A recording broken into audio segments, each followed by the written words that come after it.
welcome everybody. Have a updated for 2025 wireless do's and don'ts edition. So we do this every couple of years. I will warn y'all, I don't talk into mics a lot because I have a loud voice, so I'm going to try this. So feel free to flag me in the back if I move it away and you can't hear me or anything. All right, so let's kind of get started. I will have a question and answer section at the end if you want to hold your questions. If not, we will have a wireless panel with quite a few people on site tomorrow. So just, we'll see what kind of time we have today. If not, we might just kind of hold over a lot of them. I do have a laser pointer I might be using to point out some things. So I know it is on that back screen, but it's not going to reach back there. So I'd probably try to look at this one as much as possible. All right, so let's kind of go ahead and get started. So we'll kind of just cover a couple of sections here. Wireless, like any kind of big migration or big setup, you definitely want to make sure that you have the right requirements. If you ever talk to some vendor that you're saying, hey, we want a wireless upgrade, and they kind of just spit you out an image and they don't talk to you about anything, run very fast because they don't understand what you're doing. We'll talk about doing the Wi-Fi, so we'll talk about some configuration items, just we kind of like, we don't like. We'll talk about AP models that we like, we don't like, and how to kind of choose a model to kind of set you up for the best success. We'll talk about a little bit of configuration items as well. And finally, at the end, I've kind of got some of the what's old, what hasn't changed on wireless in the past decade, and then what's new is we'll kind of dive into at least some of the new Wi-Fi 7 features that are shipping from just about everybody right now, and at least things that people in this room will care about. So. All right, so we'll kind of start with Wi-Fi requirement gathering. Wireless is not really any different than any other church project. You're not going to jump church management solutions. Hopefully you don't buy new MFP copiers without talking about requirements. Same thing on network, same thing on phone systems. So it's important that somebody kind of understands your network. And kind of the common things that we do for gathering requirements is we like to do site walks. We'll talk about all the spaces. So we'll come in rooms like this. We'll document like the capacity of the room. Because it's easy enough just to throw one access point in here, but you need to know kind of how many people to know how many access points. Do you need special access points? What do you do for getting on the projector? Is there an Apple TV? Is there a Roku stick? Is there an HDMI cable? So all of those can kind of affect what you're doing with the wireless design. Similarly, sanctuaries are a big one. You need to get capacities, figure out where people are sitting, kind of figure out what your congregation is like. Are they going to be a younger, hipper crowd that does a lot of IT? Or are they going to be a bunch of middle-aged people that don't care? Is it a bunch of really old people that are going to jump on the Wi-Fi everywhere because they're scared of everything and they want to save that limited data that they have because they're not paying for unlimited data? Some of the other things, device type. So, we look a little bit at things like, hey, what kind of workstations are you using for your user devices? What kind of devices are you using for check-in? Are you using iPads? But what we really are more concerned with that is, are you doing like digital signage with Raspberry Pis? Do you have devices that are outside of the norm for like an enterprise or a business organization that may have weak or funny Wi-Fi antennas? Are you using like smart boards somewhere? Like there's a lot of smart boards, especially schools that are lower budget, end up using that have like Android tablets that plug in the back or PCs that plug in the back, and they end up with pretty terrible wireless cards. So those are kind of important to know about because that can drastically change a design if you know that that's things that you need to get covered. Other things, locations. The most common locations around churches that we do designs for where we don't want wireless coverage is like chiller yards, like HVAC closets, staircases, bathrooms. We have actually had a couple of organizations starting to say that they do want it in some of those places. So mostly for like security incidents, active shooters. So bathrooms are typically covered in tile. They don't get as good a cell coverage as the rest of the building. So some places are saying, hey, this could be an area where people are hunkering down. And so if people are hunkering down in there, we want to make sure that they've got Wi-Fi coverage to be able to text or call.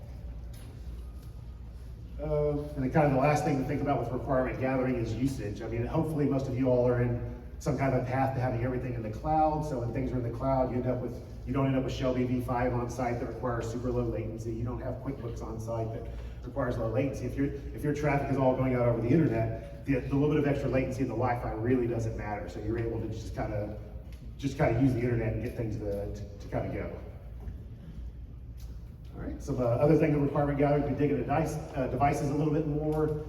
Things that don't move probably should be wired. I've definitely had clients that have said, hey, we're going to be a wireless first campus. And they're like, all right, so we start looking at their stuff like, all right, we've got this big copier that does 30,000 pages a month, we want it on wireless. Like, well, that copier's not moving. That's a lot of data for something that goes to sleep and wakes up. Like, you probably want to go ahead and hardwire that, kind of similar with cameras, NAS devices.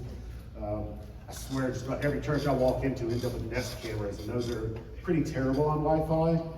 The goal of Wi-Fi that we kind of do for the most part for design is we want Wi-Fi to work really fast so things can send whatever data they're going to send, then they can stop sending and get off and free up the airtime for everybody else. But if you have a Nest camera on there, it never finishes sending because it's going to be constantly sending slow data. So things like that don't seem like much, but they actually end up eating a ton of airtime and can kind of wreck what the wireless is.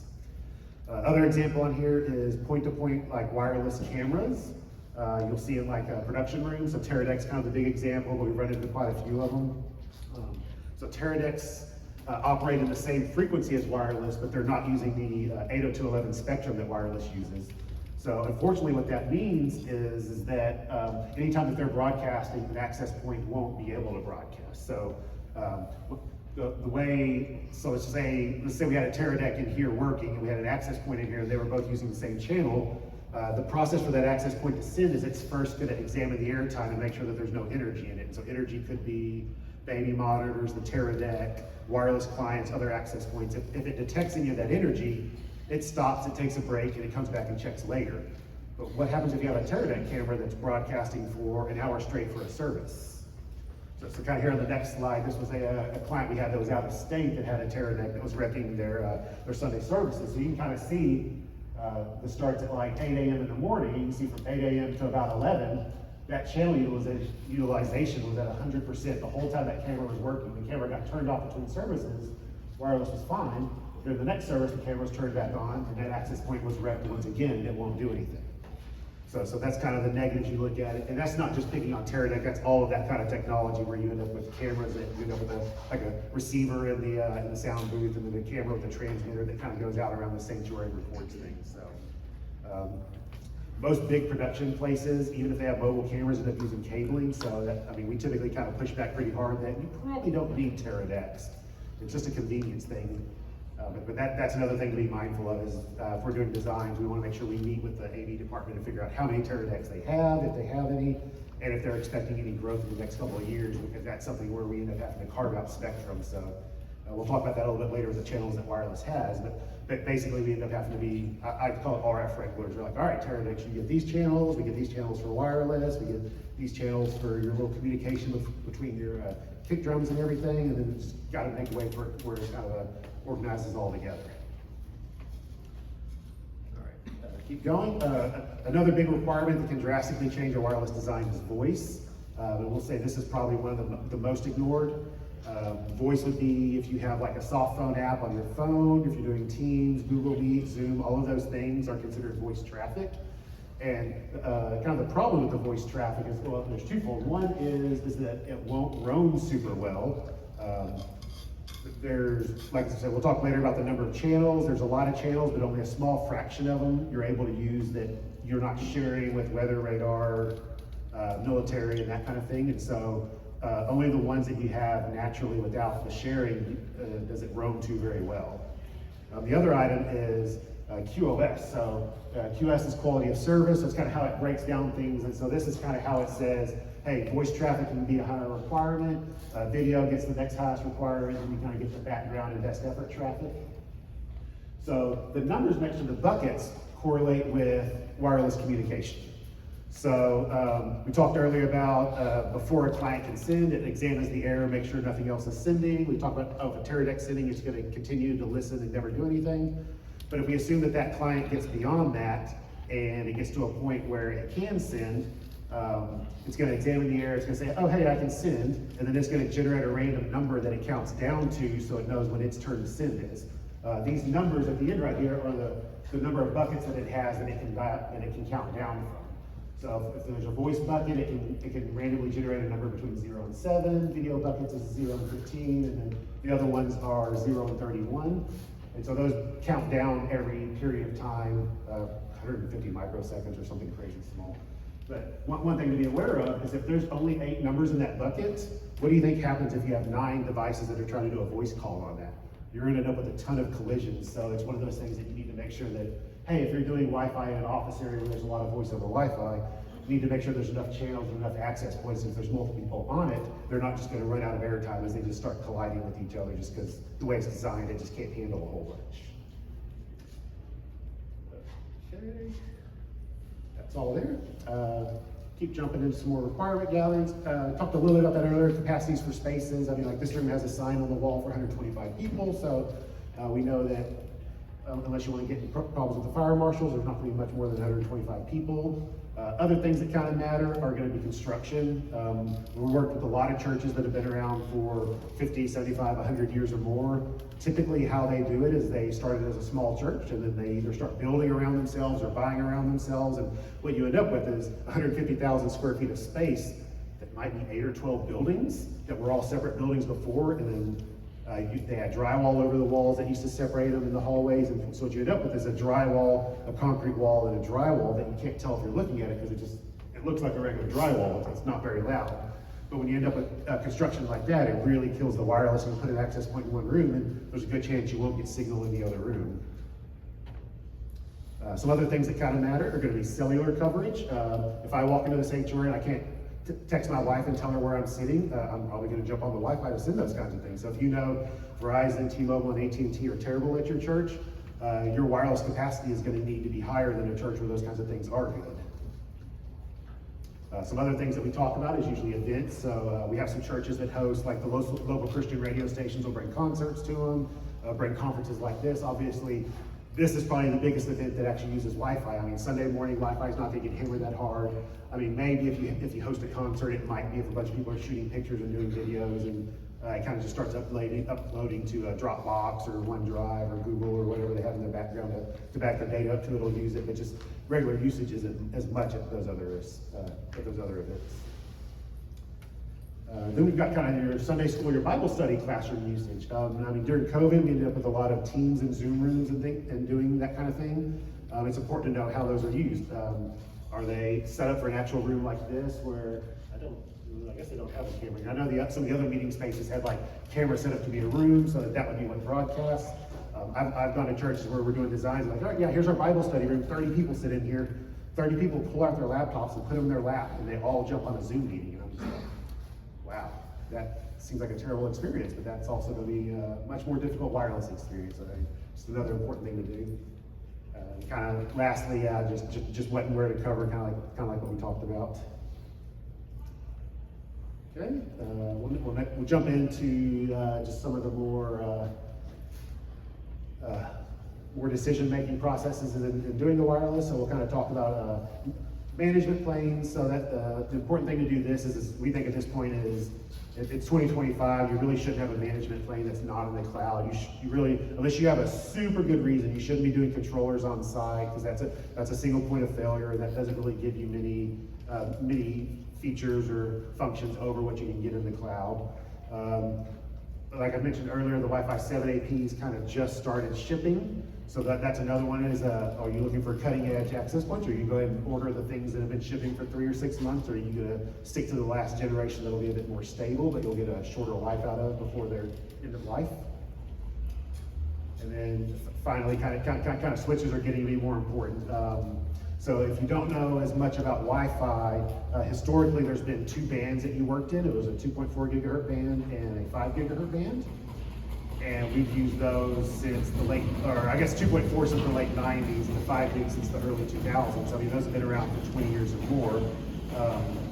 About 5 years ago, when Wi-Fi 6E was ratified, they added a 6 gigahertz band to it to give you a 3rd band. But adding a 3rd band means extra antennas in the device. So we went from access points that needed 15 or 20 watts of power to significantly more now. So I just ran through and looked at some of the current high-end APs. So like the Mist AP needs 30 to 35 watts, which isn't a lot. The high-end HPE AP, the 750s need 40 watts.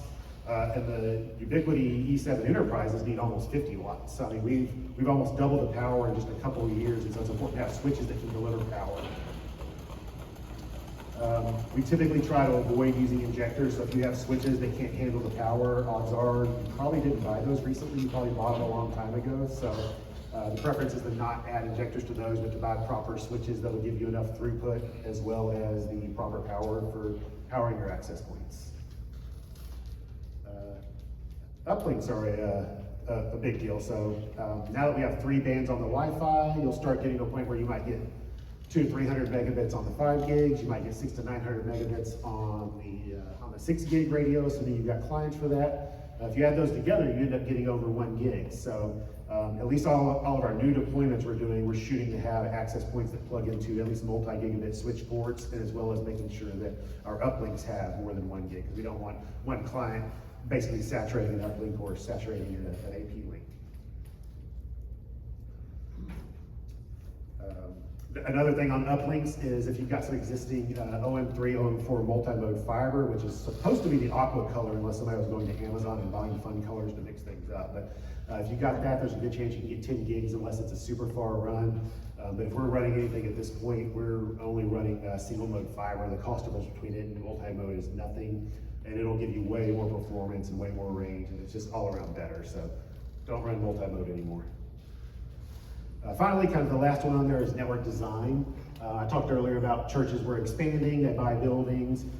Network designs in a lot of churches grow that way too. You have a church that's functioning, you have COVID that hits, all of a sudden you move your check-in, you move your Bible study room, switches get added in these weird places, and then now it's 2025 and you're like, oh, all my stuff's end of life, I need to replace 37 switches on this campus. We have so many churches that come to us and say, I need a quote for 37 switches, and we're like, really need 37 switches or not? Because those are pretty expensive. So definitely if you're moving from an older Wi-Fi generation to a new one, it's time to step back and look at your network and see what you actually need. I mean, just because you have 3 switches in an IDF, maybe you're only using 1 of them. Maybe there used to be Christmas special things that got plugged in during the times. Maybe you used to have a meeting space that's now a storage closet that doesn't actually have any technology in it. So definitely chances to save money with that and doing a proper design. Okay. All right, some more hardware choices. On our designs, 99% of the access points that we're gonna recommend are gonna be what we call a 4x4 access point. So you got a 4x4:4 up there. That has to do with the number of antennas in the access point. You've got 4 antennas that can send, 4 antennas that can receive. And then the last one is called a spatial stream, which is the number of different signals that it can send out at a time. And we'll spend the next couple of slides talking about why this is important. So I pulled a couple of these slides out of a wireless conference I did earlier this year where they did a lot of testing with these access points just to kind of prove how much better they are. So this first test was with a MacBook just like mine. They had an access point in a room, and they were showing that on a 4x4 access point, they ended up with a negative 52 decibel signal. Since they were a vendor, this actually came from Juniper Mist. Since they were a vendor, they were able to go into the software and shut off half those antennas and essentially turn that access point into a 2x2 access point. The signal went from negative 52 to negative 57. So that's actually quite a big difference change in signal. If you know much about math, the signals are logarithmic, where like every little bit changes a lot. So actually every 3 decibels in power you change is actually doubling or halving your power. So going from 52 to 57 is almost halving your power twice, so almost a quarter of the power. So that's actually quite a significant number change there. Okay, next up, another one from Juniper. I think pretty much all of these were from Juniper and Mist. So this was Juniper and Mist comparing every client across the world that connects to their system on either their 2x2 or their 4x4 access points. So you can kind of see there's a plot graph here which showing where the average signals are. The blue going into the black is going to be the worst, going into the green is going to be the better signals. So you can see the 2x2 signals, that's a little fuzzy up there, and a little fuzzy down here. So that looks to be 600, yes, that's 400, 500, 600. So you can see most of these are in the 300 to 400 megabits of range, which is the actual throughput number that it gets. Whereas when you get to the 4x4 AP, it's stepping up. It's more in the 500 to 600 range, and the bottom numbers are actually the signal strength. So because it has better signal strength, it has actually more throughput. And the number you actually end up with is going from a 2x2 AP to a 4x4 AP is you end up getting between 100 and 150 megs of better throughput just by choosing that little bit more expensive access point. This is transmit data rates. The next slide is receive data rates, which we basically see exactly the same thing. So once again, you end up with about 100 and 150 meg better download speeds on it on the 4x4 access point versus the 2x2 access point. One more thing hammering on the access points. So this was a survey I did earlier this year of a Ruckus client. So these are 2 Ruckus access points. It's kind of hard to tell, but these literal access points are next door to each other. So this one, we're looking at this access point. This one, the one on the right, we're looking at the one right next to it. So we've got a 4x4 access point here, and you can see the green coverage is the good coverage that comes out of the access point. Next door to it, this was a 2x2 access point. The green coverage is the good coverage that you come out of it. So I mean, I was throwing numbers around earlier, like, oh, you end up with 100, 150 megs better throughput, you end up with 15% better signal. This is the most extreme one I've ever seen. So this is not a normal situation, but that was a Ruckus 350 over here versus a 650 over here. And you can literally see that the 350 didn't even reach the room with the 650, where the 650 went a room beyond the 350. So that's an extreme case, but that is just some actual data that I saw.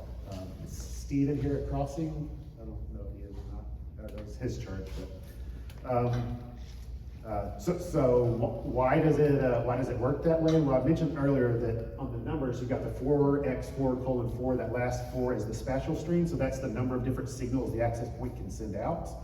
The thing is pretty much all clients only have 2 antennas, so they're a 2x2x2. So when that access point sends out that 4x4 signal, the client is going to get more signals than it can use. So it's going to bounce off all the walls, bounce off the ceiling, bounce off the floor, and the client is going to end up getting 4 numbers that he gets to choose from.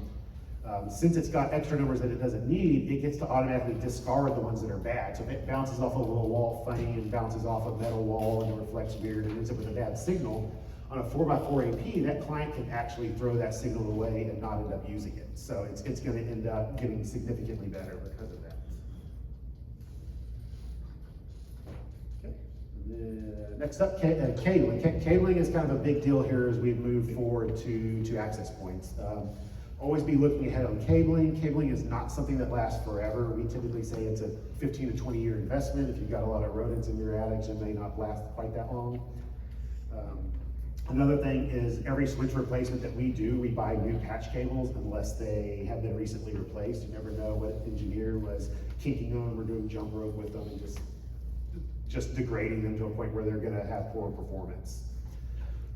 Probably most of y'all have a ton of Cat 5e cabling around, which is fine if it was put in previously, but definitely not be looking at putting that in anymore. Cat 6 is kind of the minimum cabling that we would be putting in. Shielded Cat 6A is a bit better, but most access points are not to the point where they're really going to be needing it. Kind of the last point on the slide is let the professionals handle the cabling. So I mentioned earlier about how the power in the access point, because of the antennas, we're changing things quite a bit.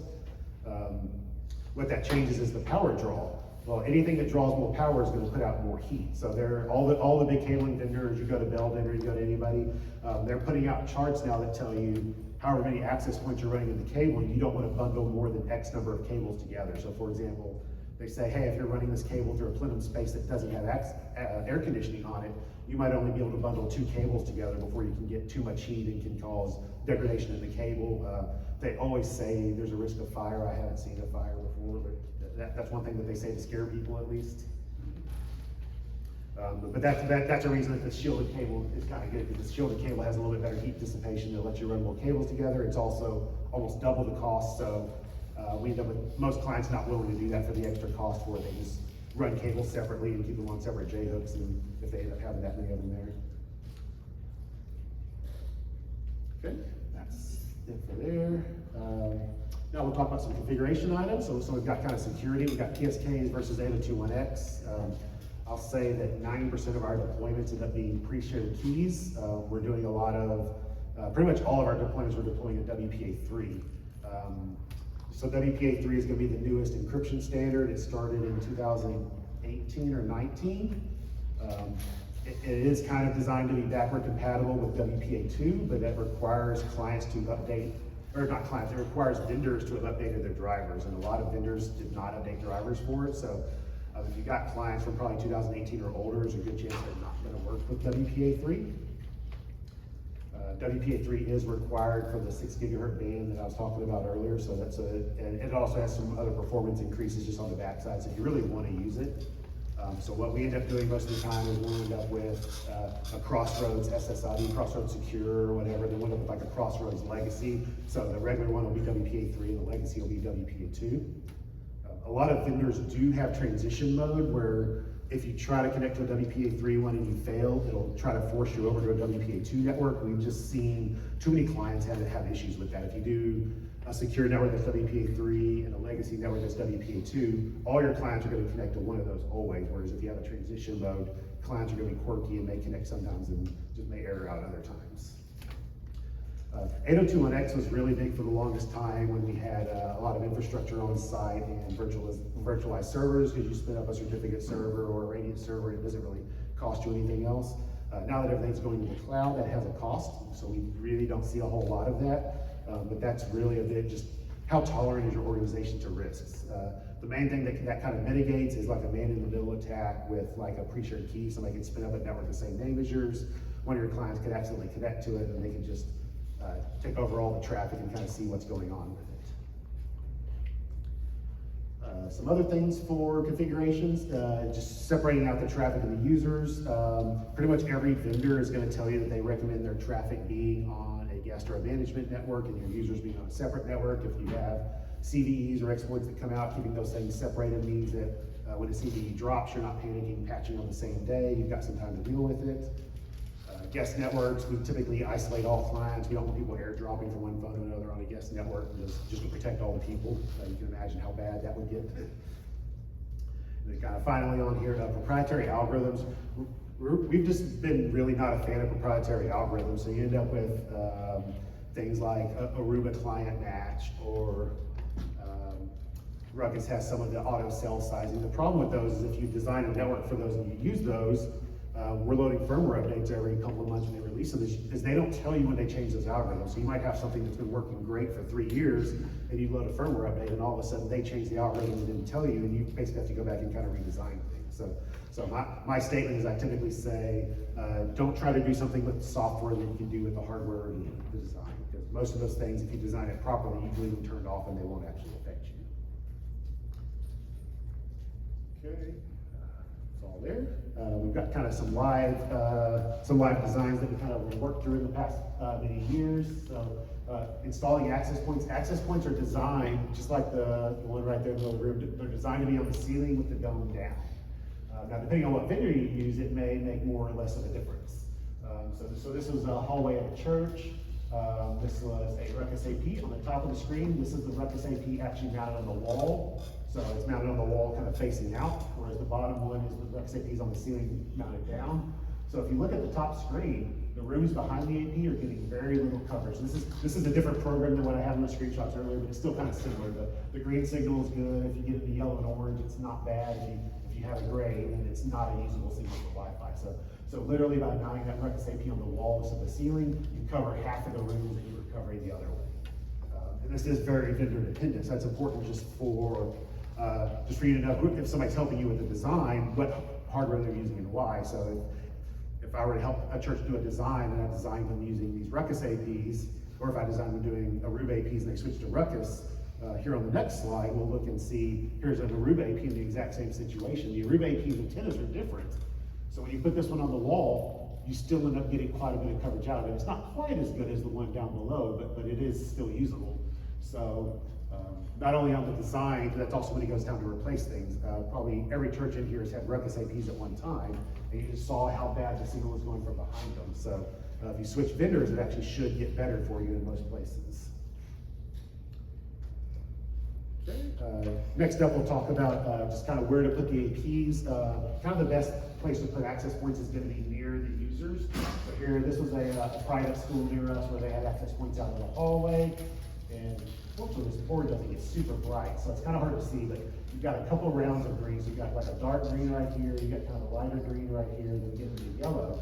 So this access point is literally feet from this room right here, but you're already in the yellow coverage. The difference in the performance right there is that access point's probably lost 100 megs of throughput, and it only has 200 or 250, so it's lost probably half of the throughput by going into the hallway. So typically we try to do everywhere where it makes sense is to have an access point in the rooms of the user. So the idea here would be that this access point would be better off to be in that room and cover those, and you probably end up putting one in the lobby down here between that little cluster of offices, and it makes everybody's life a whole lot better. Another bad thing about putting access points in hallways is most wireless systems They look at the airtime, they look at all the other access points, and they kind of figure out what power and channel settings they can see.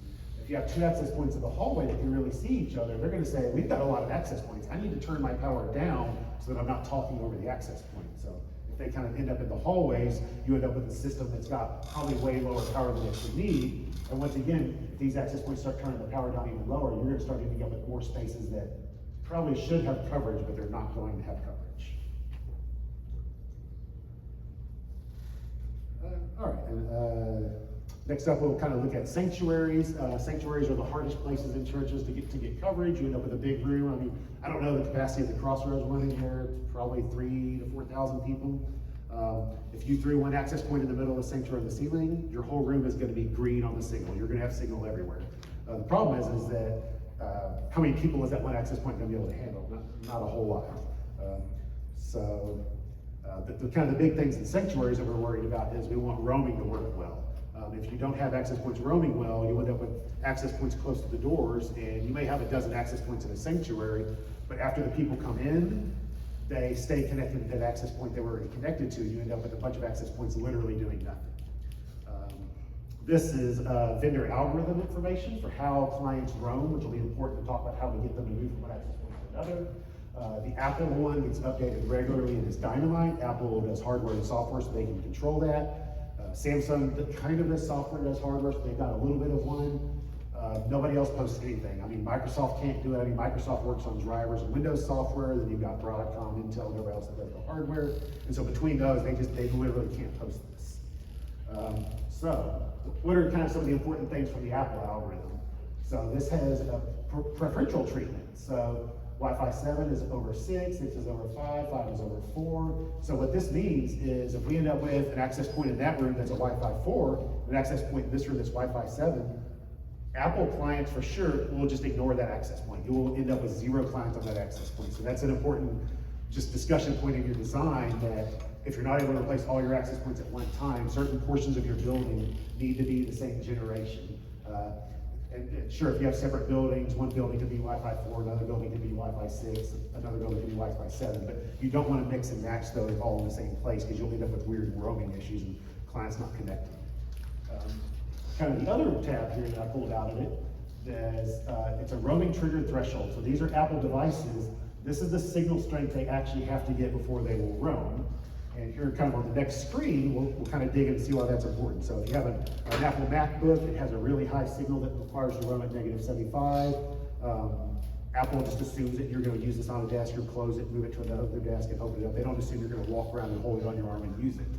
Whereas like an iPhone, and the chart was super long, but everything else on it was the exact same value, so I just cut it off. So basically any iOS device is going to have the same roaming sensitivity there.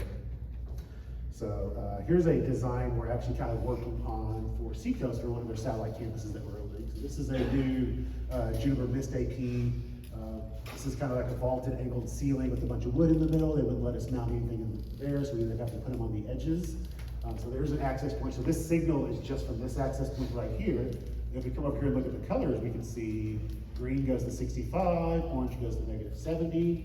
So with this access point here, if we know that a MacBook's not going to roam until 75, or an iOS device isn't going to roam until 70, you walk in this door, you connect to that access point, you can get all the way on stage and you're not going to trigger a roam. You won't trigger a roam until you go backstage, kind of behind the curtain.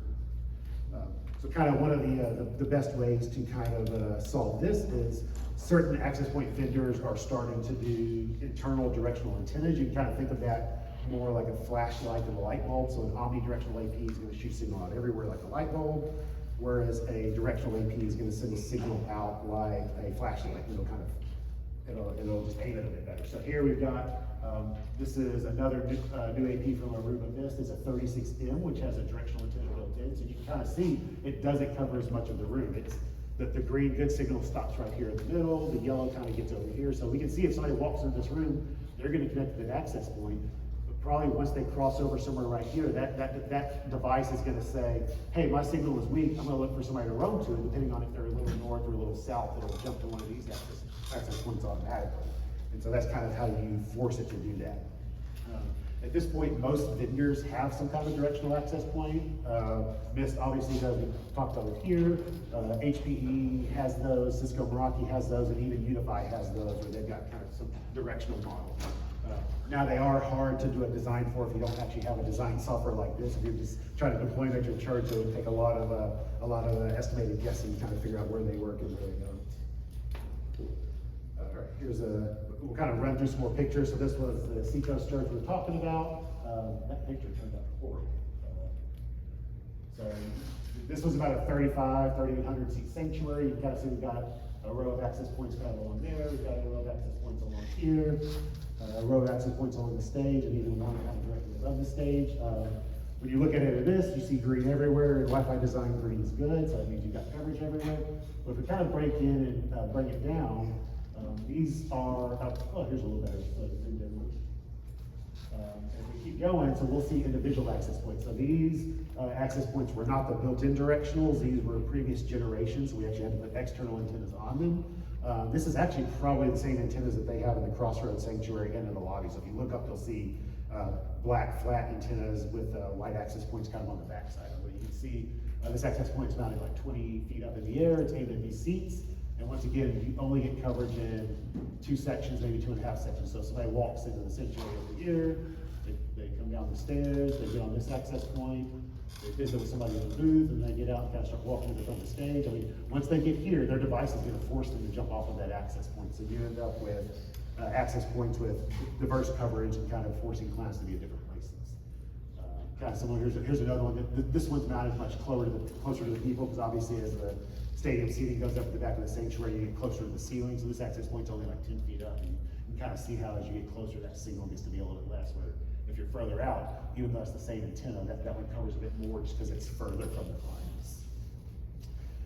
Another thing to think about is when we were working with Seacoast, and obviously Crossroads here does it, is if you host conferences and things, you need robust Wi-Fi for that. You're going to have a vendor area where you need a lot of people. So not only do you need the sanctuary to actually hold people, but arguably it's probably more important to do it in the vendor area where everybody is at between sessions using the Wi-Fi. So here we've got, you can kind of see we've got a row of APs, and I think, yeah, my next slide zooms into this, and we'll jump into this. You can see we've got 1, 2, 3, 4. We've got kind of 9 access points out in the lobby. And if we jump over, we'll see these access points are using antennas that are called warehouse antennas. So it actually shoots a really long and straight beam that's not very wide. You can see if somebody's walking down the sanctuary, they'll get connected to that access point. And about the time they get to the other access point, it'll once again force them to roam. So this, once again, just helps ensure that clients aren't just kind of overloaded on access points. So that one is probably about a 12 to 14 foot high mounted AP. It's mounted under the mezzanine area, whereas if you move over here, this one's kind of open to the ceiling, so you can see even the same access point with the same antenna, the coverage is just a little bit different. You get more coverage the higher you send it. So that's kind of similar to what we saw in the sanctuary. All right, we're looking good on time. Yep. Okay. We'll kind of go through like some of the old stuff and some of the new stuff. We've got similar frequencies for now. I know our Congressman Ted Cruz in Texas has put forth legislation to kind of sell back some of the frequencies they just gave to us. So yay, thank you, Ted Cruz. 802.11 standard kind of operates the same. Access points are expensive, so you don't want too many. Access points also perform super poorly if you buy too many, so that's a benefit for y'all. Most salespeople won't sell you too many because they don't want it to perform bad. Security really hasn't changed much, which we kind of talked about a little earlier. We'll go through a couple kind of channel charts here. So this is 2.4 gigahertz. We'll call it the garage band of frequencies because everything jumps on and everything uses it. This was the one that kind of started in 1998 or 99. In the USA, we have channels 1 through 13. Channel 1, 6, and 11 are the only ones that you can use without overlapping. You can see if you use, say, channel 2 and channel 6, they butt up against each other, and there is actually a little bit of overlap, which is what that guard band is to keep them from interfering with each other. So yeah, so you really have 1, 6, and 11. You can use 3 APs. If you have more than 3 APs, odds are they're going to be interfering with each other. And well, this is the garage band with baby monitors and all kinds of stuff on it, so it's probably pretty terrible anyway. If we send a project agreement for a client to do a wireless network, we put a caveat in there that 2.4 gigahertz is best effort, and you shouldn't put anything on it that you need to work reliably. Go kind of to the next one. This chart is going to be a little bigger. This is going to be 5 gigahertz, which started in the early 2000s. They break those out into a couple of bands. We've got maybe 1, 2, 2C, and 3. The main channels that we end up using are going to be like this 36 through 48, and we've got 52 through 64, 100 all the way through 165, and so we end up with about 25 channels. One thing that they added here really is that they did a lot of channel bonding, so you actually can combine channels to get more throughput. So you can see here, you can combine 36 and 40, which will give you 38, which doubles the bandwidth. You can combine 38 and 46, that'll give you channel 42, which is doubles the bandwidth again. And if you're really risky, you can combine 42 and 58 to make channel 50, that gives you double the bandwidth once again. Typically on deployments, we're doing mostly 20 megahertz channels, just because if you have the same channel used over and over again, it's going to interfere with itself. It'll look nice on a speed test, but when you actually use it, it'll have worse throughput in real life. Speaking of throughput numbers, if you're using 20 megahertz channels, you're probably looking at anywhere from 200, maybe picking up close to 300 megabits of throughput, whereas if you're at 400 megabits, you basically, 150 to 200, where if you go to 40 megahertz, you double that, you're in the 300 to 400 megabit range, which is quite a bit nicer, but you can't do that if you have a ton of APs. So now we'll jump to the fancy, bigger new charts. So this is going to be 6 gigahertz. We have tons and tons of channels everywhere. So this one, where we had 25 channels on the 20 megahertz before, we have 59 on the 60 now. So we have more than double the channels. Channel numbers really don't matter. Once again, we've got a bunch of frequencies. We can bond channels together to get more throughput. If we kind of jump to the next slide, some more data I pilfered from Juniper. So this is Juniper's stats across all of their client bases everywhere. For their deployments, almost 60% of their clients are using a 20 megahertz channel, and 40% are using 40 megahertz channels, and less than 1% are using anything else. Just once again, if you're using the wider the channel width, the fewer channels you have before you start running out of spectrum. 6 gigahertz channel widths are a little bit different. Is anybody from EU out here, or are we all USA? I guess USA and worldwide, not counting EU.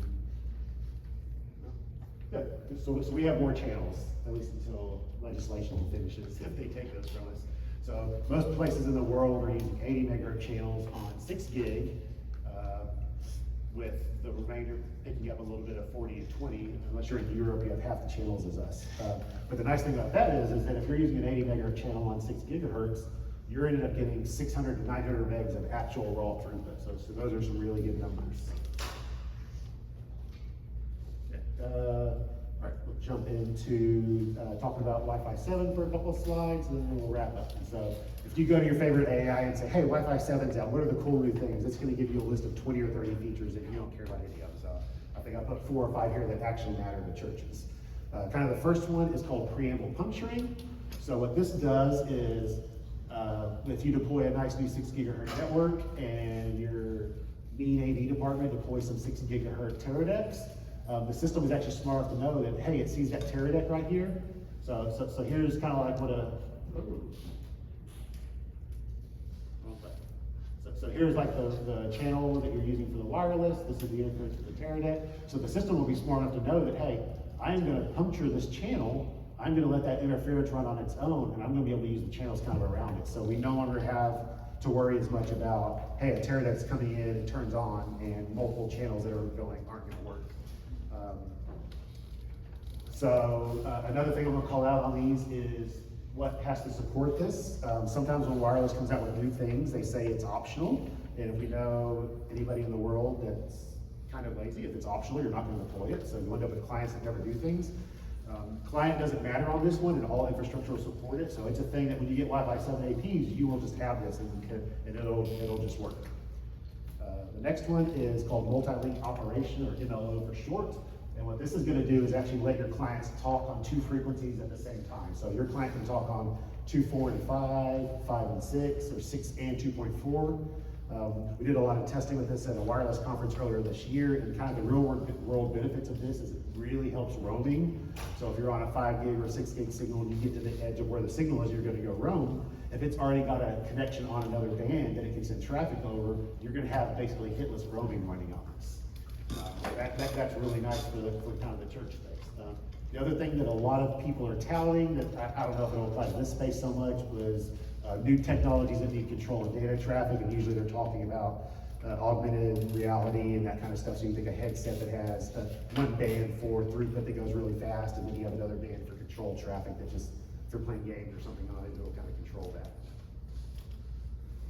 Next up, we've got higher modulation. So modulation is just a big word that says how strong the access point can read what the client's saying. Higher modulation means more speeds. This will be valid for whatever room your access point is in, but it's literally not going to reach the room next door. So just know when you put an access point in a room, the people in that room are going to be super happy with it. People next door, it'll be the same as it was before. Kind of the final one that people in this room might care about is there's some new power changes coming. So historically we went from Wi-Fi 4 to 5, 5 to 6. The first question everybody always asks me is the signal going to go further? Can I buy fewer access points? And the answer has always been no. It's been regulated by the FCC. You kind of got to limit the power. The answer on Wi-Fi 7 is kind of, it depends. We've actually got two power modes. One is called low power indoor, which if you've been deploying anything currently, it's probably using all low power indoor. Some of the Wi-Fi, or most of the Wi-Fi 7 stuff should do AFC, automated frequency coordination. And what that's going to do is the system is going to somehow talk to a database. It's going to figure out where you are. Depending on the different vendors, they do it differently. Some vendors, you have to have an outdoor AP with a GPS. Some vendors have an actual GPS you can plug in. You have to route somewhere, but it'll say where it is. And it'll go to this database and it'll say, all right, I am at this address in Cincinnati, Ohio. What wireless signals are in the area that have priority over me? If there's none, it'll actually let you turn up the power and get some more range out of your wireless system. The only gotcha with that is it is very client specific. So there is an FCC database you can go to look up the clients if you really care about it. There's thousands of them in there, but just the thing to be aware of is you may have an iPhone 15 that has 6 gig, you may have an iPhone 17, and one may be low power, one may be AFC. So when you start deploying this, you might start running into quirky issues where clients just won't connect. That's going to be it. So yeah, so just some of the takeaways. Just make sure you get requirements gathered. Somebody doesn't just give you a bunch of paper with a design on what to do, because it's probably not going to really be what you need. Ensure your organization is ready to provide the requirements. Make sure you know your capacities for spaces. You know how the Bible study rooms are used, and you have scale diagrams. Most wireless vendors are all going to plug it into a CAD software. They're going to do a design on it. If your diagrams say, if your diagram shows these two rooms next to us are the same size, but they're actually not, and the diagrams don't show that, the design is going to be off potentially by quite a bit. Ensuring your APs are properly mounted. Whoever's doing your design should tell you how to mount each one. Cabling, switching, ISP are all up to par. If you're getting a brand new nice Wi-Fi 7 network, if you're excited about it, you got a 100 meg Comcast connection, you're probably not going to be able to utilize that. So just be mindful of following it everywhere up the pipe and through your network to make sure that you take advantage of it. Another one, biggest, baddest AP. Like I mentioned earlier, most people in this room probably had Ruckus at some point. We all bought the R700s. They were the biggest and baddest. At this point, there's so much difference in the APs. Most of the time, you probably don't need the biggest and baddest one. You probably need more one of the mid-range ones.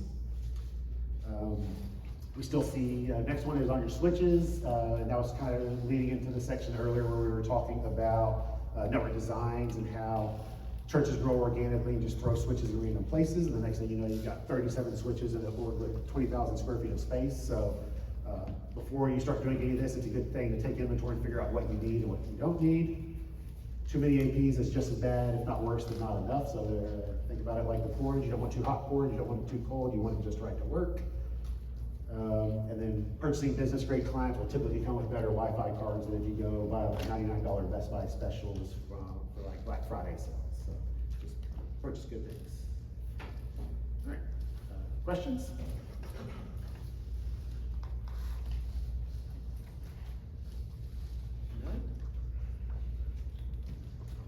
Yes. So you mentioned directional antennas. Traditionally, I've done reducing power to. And that works to a degree. I mean, and honestly, it really depends on what vendor you're working with. Some vendors, the power doesn't do as much, and so I'll pick on Ruckus because of their proprietary beam flex pattern, where it artificially inflates the signal strength. If you turn, well, first of all, you're supposed to run those at full power just about all the time. But if you turn the power down on those, it really doesn't do much because the extra antennas end up picking it up. So you really don't see a big signal difference. Now, if you're doing a a Juniper Mist, an HPE Aruba, or a Meraki, power settings can shrink it down quite a bit. But even in a sanctuary, if you've got that omnidirectional, like a light, think about it like, even if you turn down a light to 50% brightness, you might lose a little bit of the edges of it, but it's still gonna be pretty bright just about everywhere. So, versus a flashlight, which has kind of a focus beam. Yes? For years and years, we've hard-coded the channels in our communities, and now they're becoming more robust with, you know, special scanning and Yep. things like that. How do y'all design your, you still code the channels, or you just look at I'm an engineer, so I'm gonna say it depends. For the longest time, we static everything. I mean, probably the biggest one we've done, if you know John Gunn around here, he has 350 ATs at his campus, and I statically assigned all of those. Part of it was because the systems were bad that did the auto channels. They have gotten significantly better, so I would say it does depend on what vendor you're using. Actually, just about everything that Ubiquiti is pretty good at this point. Now, sometimes if you have a lot of like specialized antennas like out there, sometimes it doesn't work so well because that antenna focuses the beam and it doesn't know what's around it because it only sees that area. So sometimes you have to static things like those, but unless you're Ubiquiti, most of them are pretty good now. So yeah, if you're a Aruba and Central, if you're a Ruckus in their cloud, if you're a Meraki, if you're a Juniper and Mist, all of those auto systems are pretty good. multi-radio units, do you recommend? So I mean, the nice thing about multi-radio units is they can give you some more capacity. The problem is that they're a lot harder to build. So if you're talking about first gen ones, they were pretty bad when they started doing it. They have to put special filters in the design of the AT so they don't interfere with each other. And some of the, especially lower people, I was working with a church earlier this year that did Netgear, the first gen that did that, and they were awful. Like we couldn't get them to work at all. I was troubleshooting like a 4 or 5 year old deployment, so we didn't have to turn off that second one. If you've got a big name brand, it's probably okay.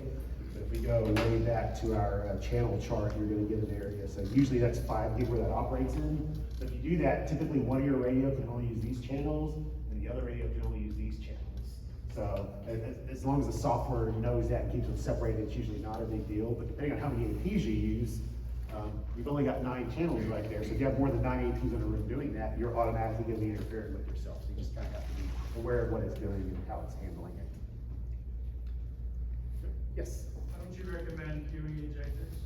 It's just a management headache. I've definitely had PoE injectors that stop passing VLAN traffic and things, and it just means somebody has to literally go over it and reboot it. I mean, I have a different view coming from an NSP.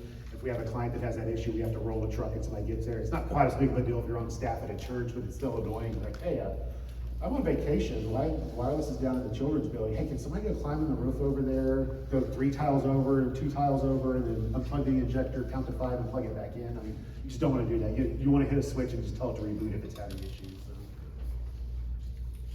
Yeah, good question. Anybody else? Max power, Cat 5 yield distance, are you, like, are you set standards, or we still got some Cat 5 stuff going through? I mean, Cat 5e, you'll have to look at the spec for it. I mean, I think Cat 5e will still do 2.5 gigs at 100 meters, I'm pretty sure.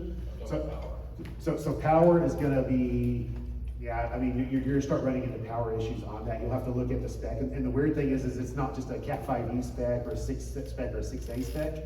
I mean, you'll have to get into the weeds, which is why I said get with a cable that knows what they're doing, because even on the Cat 6a spec, you can get anywhere from like 30 gauge cable strands to 22 gauge cable strands, all in the same belted cable. So depending on which model you get with the strand difference is going to depend on how many cables you can kind of have in a bundle. So Cat 5e, if you got big bundles of it, it's probably not going to work very well. It's probably going to get too hot. If you got onesies or twosies, it's probably not as big of a deal.